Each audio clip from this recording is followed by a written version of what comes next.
In order to truly understand the dangers of uncontrolled inflation, we must travel back in time to nearly a century ago, post World War I in Germany, in Weimar Republic. Post the war, the country Germany has left with astronomical war reparations.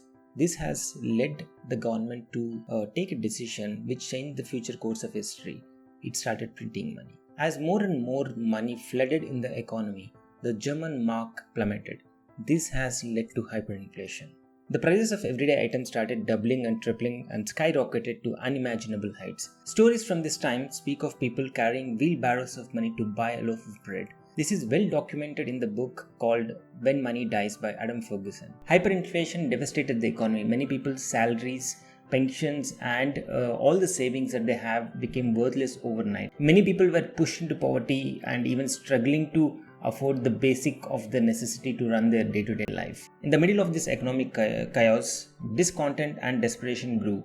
And in this climate of despair, a French political party seized the moment. The Nazi party, under the leadership of Adolf Hitler, capitalized on the suffering and promised a way out, leading to one of the darkest chapters in human history. The story of Weimar Republic serves as a stark reminder of the perils of uncontrolled inflation. It's not just about economics, but how those economic conditions can ripple into the political and economic spheres and how those consequences can echo through generations. And while the scale of the Weimar Republic hyperinflation scenario may be considered as extreme, but it's not just an isolated incident. If you look at recent times, countries like Sri Lanka, Venezuela, Argentina, Turkey all have experienced damaging level of inflation, reminding us that these issues remain relevant today as well. Inflation is such a deep topic. If one starts talking about it, it may take probably hours to get completed. So in this video, I want to focus on what is inflation, how does it occur, and what are the basics of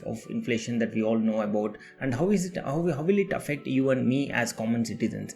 In future videos, maybe the next 2 or 3 part series, I want to talk about the role of central banks and money printing, and that led which led to cause of one of the main causes of the inflationary scenario that we are seeing now, and the comparison to the history of the present inflation scenario and when will it probably end. Especially if you look at US and Europe, parts of Europe, the inflation is almost multi-decade high. So stay tuned for this inflation series part. What is inflation? How does it occur? To answer this question, let's turn to the simple basics of supply and demand. Imagine a market where the buyers and sellers negotiate prices for their goods. The law of supply and demand governs this interaction. When demand for a particular product exceeds supply, the prices tend to rise. Conversely, if supply exceeds demand, the prices tend to decrease. Inflation is a widespread price increase across all the sectors in an economy when demand outpaces supply.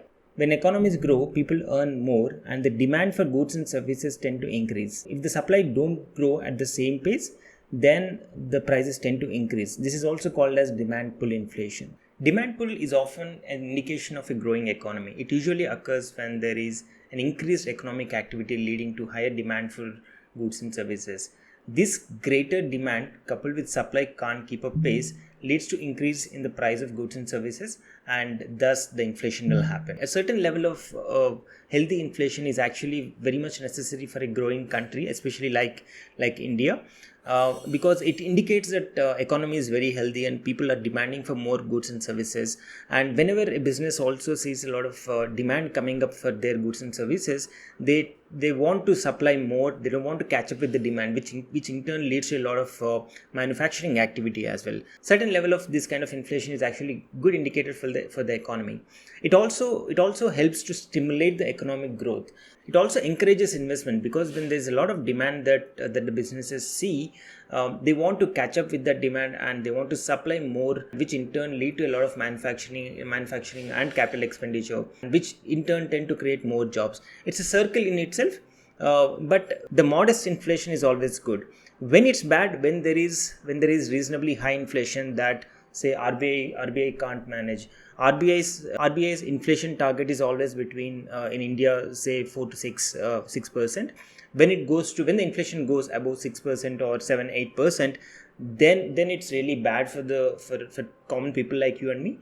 Why? Because it reduces the purchasing power for you and me. Imagine an inflation of 8% or 9%, and if our salaries don't go up like that every year, then we end up paying more, and our incomes can't catch up with the inflation. And also, whenever there is high inflation, it generally it generally results in income redistribution, especially for those who has fixed incomes. And imagine someone who is getting a pension and their pension don't go up just because inflation has gone up. So this will affect them very immensely in terms of their purchasing power is concerned. And also, generally, whenever the inflation is high, it leads to a lot of uncertainty and unpredictability. And most of the businesses, since they can't predict the inflation, how high is going to go, they just wait on some of their investment decisions and the capital expenditure that they want to put in. This can impact business planning and investment decisions, potentially leading to hindering the economic growth. Managing demand pull inflation is a very delicate balance. Policymakers need to keep the inflation at a moderate level to stimulate the economic growth. At the same time, they don't want the inflation to be reaching beyond control, because that will again impact a lot of common people like you and me. So let's move to the supply side inflation. This is nothing but something that disrupts the supply chain. Consider a scenario of a natural disaster which leads to the scarcity of availability of a particular resource. That leads to input cost rise for the businesses. Businesses usually, in this case, when their production cost increases, they usually pass on that cost to the consumers, which leads to the increase of the cost of the end product, and thus the inflation happens. Now imagine a scenario where the crucial input to many products like oil suddenly becomes more expensive, perhaps due to geopolitical crisis, which we have seen in the recent times with Russia-Ukraine war. One of the main corridors for natural gas supplies from Russia to Europe is hampered very badly during the Russia-Ukraine war, which led to a lot of in the energy prices, natural gas and crude oil prices during the wartime, which we have seen in the last year.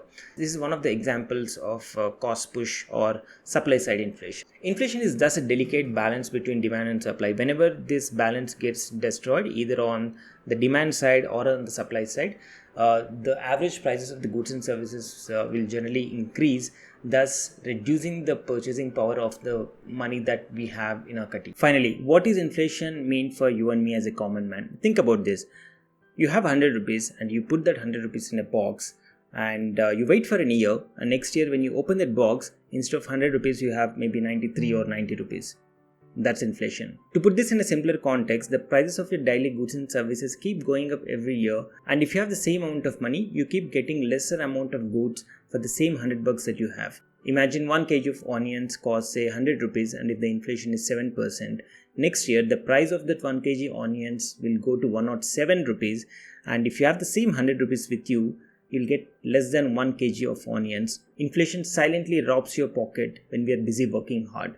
So the only way to counter inflation is to earn a higher rate of return than inflation for whatever the savings that we're doing on a monthly basis. If your savings or investment are not earning at least 7 or 8% in India, then you're actually losing your money, because inflation in India is generally about 7 to 8%.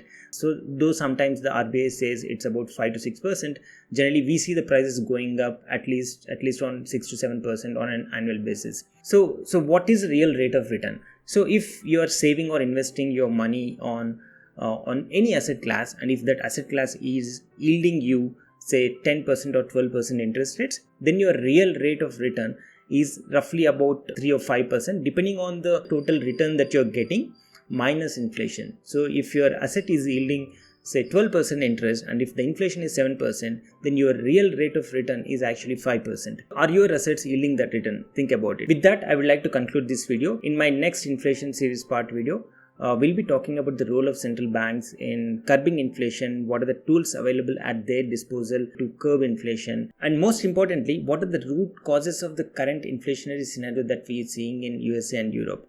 So stay tuned for the next video. Thanks for watching. This is Pawan. I'll see you in the next video.